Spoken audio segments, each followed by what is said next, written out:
Hello everyone, स्वागत है मेरे YouTube channel future plus point में।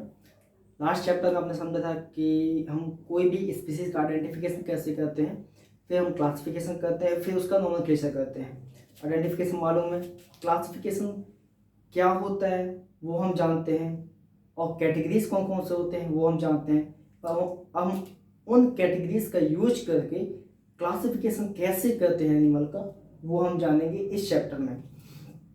तो हमने समझा था कि जो टेक्सोनोमिक कैटेगरीज होता है वो kingdom, phylum, class, order, family, genus, then species तक जाता है।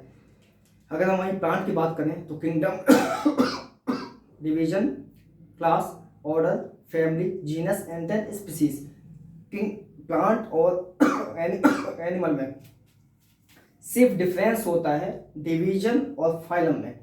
प्लांट में होता है डिवीजन और एनिमल में होता है फाइलम। यहाँ पर साइंटिस्ट ने अलग अलग साइंटिस्ट ने कोई 2 किंगडम दिए, किसी ने 3 दिए, किसी ने 4 दिए। तो अब कौन से साइंटिस्ट ने कितने किंगडम दिए और कौन से बेसिस में दिए वो हम जानते हैं यहाँ पे। इस चैप्टर में हम स्पीसीज क्लासिफिकेशन हम अलग अलग तरह से करते हैं, वो भी कैटेगरी का यूज करके। क्लासिफिकेशन दो किंगडम दिया साइंटिस्ट ने, सी लीनियस मतलब कार्योलस लीनियस ने दिया था। 2 किंगडम क्लासिफिकेशन किसके बेसिस पे? फोटोसिंथेसिस के बेसिस पे। उन्होंने बोला था कि अगर कोई स्पीसीज फोटोसिंथेसिस कर रहा है तो वो अलग कैटेगरी में जाएगा, और कोई स्पीसीज फोटोसिंथेसिस नहीं कर रहा है तो वो अलग कैटेगरी में जाएगा। तो इन कैटेगरी के आधार पे लीनियस ने सिर्फ 2 किंगडम ही दिए थे। वो तो 2 किंगडम के नाम है प्लांट एंड एनिमल। पहला किंगडम, दूसरा किंगडम, ये 2 किंगडम दिए थे कार्योलस लीनियस ने। इसके बाद साइंटिस्ट आए अर्नेस्ट हैकल, इन्होंने दिए 3 किंगडम। अब अर्नेस्ट हैकल ने साइंटिस्ट ने बोले कि जरूरी नहीं है कि हर एनिमल या हर स्पीसीज फोटोसिंथेसिस पे ही डिपेंड हो। कुछ एनिमल्स होते हैं जो हैबिटाट पे डिपेंड होते हैं, हो सकता है उनका फूड हैबिट अलग हो, हैबिटाट अलग हो, तो उनके बेसिस पे भी हम उनको डिफ्रेंशिएट या अलग अलग किंगडम में उनको अरेंज करते हैं सिस्टमेटिक तरीके से। तो इसी आधार पे अर्नेस्ट हैकल ने हैबिट और हैबिटाट के बेसिस पे 3 किंगडम दिए। पहला प्रोटिस्टा, एनिमेलिया एंड प्लांटी, ये 3 किंगडम दिए थे अर्नेस्ट हैकल जी ने। फिर आते हैं 5 किंगडम। 5 किंगडम दिए थे, प्रपोज किया गया था आर.एच. व्हिटिकर के द्वारा। इन्होंने बताया था पूरे फुल कंडीशन, पूरे इंफॉर्मेशन के आधार पे कि हर स्पीसीज आपस में जुड़ा हुआ होता है, चाहे वो मॉर्फोलॉजिकली जुड़ा हो, चाहे वो फिजियोलॉजिकली जुड़ा हो, चाहे वो जेनेटिकली जुड़ा हो, पर हर स्पीसीज आपस में रिलेटेड होता है।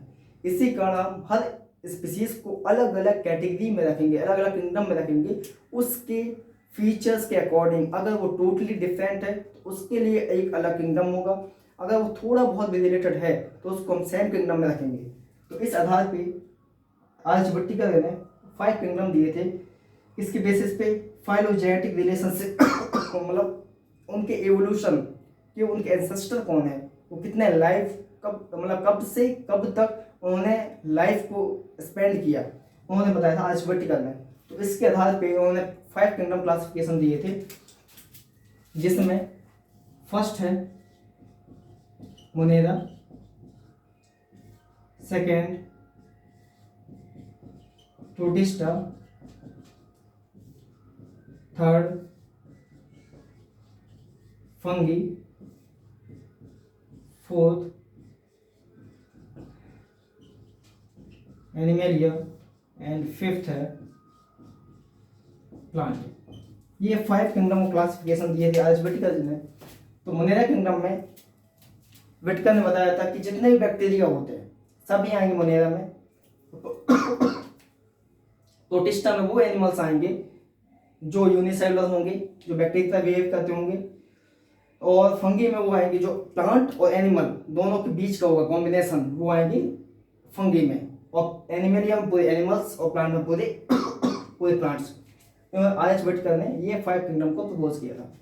तो ये जितना भी इंफॉर्मेशन था यहाँ पे वो सभी क्लासिफिकेशन पे ही बेस्ड था कि हम कितने किंगडम का यूज करके अलग अलग साइंटिस्ट ने क्लासिफिकेशन समझाया है और कौन सा किंगडम पास हुआ है वो भी हमने देखा। तो 5 kingdom of classification given by Aristotle ये प्रपोज्ड था और पास्ट भी हो गया था थ्योरी के अकॉर्डिंग। तो हम सिलेबस में इसी 5 किंगडम को पढ़ते हैं। तो नेक्स्ट लेक्चर में 1 बाय 1 पूरे किंगडम को समझेंगे। अभी इस चैप्टर में तो ओवरऑल 5 किंगडम को दिया है, पर इसके आने वाले चैप्टर में हर किंगडम को एक सेपरेट तरीके से समझाया हुआ है। तो ये था इस चैप्टर का इंट्रोडक्शन। और बायोलॉजी का मतलब होता है कि लिविंग का क्लासिफिकेशन, चाहे वो प्लांट हो, चाहे वो माइक्रो हो, चाहे मैक्रो हो, वो उस लिविंग का क्लासिफिकेशन कहलाता है बायोलॉजिकल क्लासिफिकेशन। तो ये चैप्टर सिर्फ इंट्रोडक्शन चैप्टर था कि ओवरऑल उस चैप्टर में हम पढ़ने क्या वाले हैं वो हम इस वीडियो में समझे हैं। Thank you very much. Next lecture में हम इसके आगे वाले टॉपिक समझेंगे।